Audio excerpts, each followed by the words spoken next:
let's welcome your host, Doc Arky.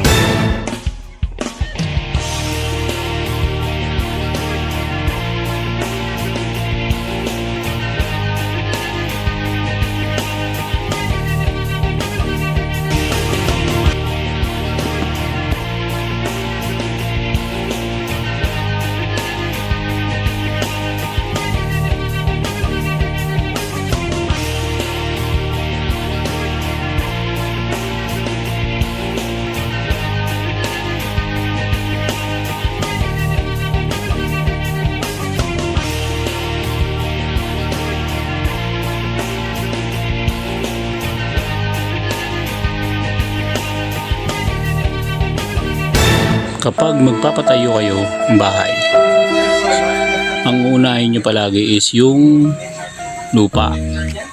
Sa lupa pa lang, maghanap na kayo ng isang arkitekto or architect na kakilala nyo, basta license siya, kausapin nyo at hingin nyo siya ng advice regarding sa lote na kinukuha nyo.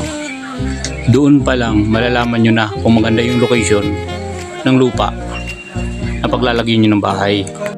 Pag okay na yung lupa, paggawa ka na ng design kay architect para maibigay sa inyo ang tamang orientation ng bahay.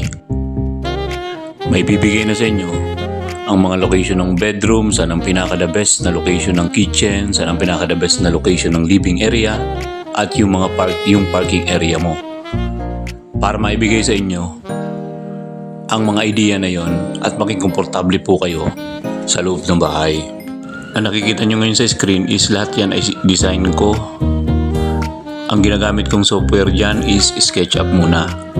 After ng SketchUp, ilalagay natin siya sa software ng Enscape. Kung makikita nyo, halos yung realistic na design is may bibigay na sa inyo ni architect. Yung landscape, yung finish ng mga walls, ano ba yung mga specification, makikita nyo na yun sa design. Halos ipapakita na sa inyo ni architect para mas malinaw sa inyo, pati yung interior design.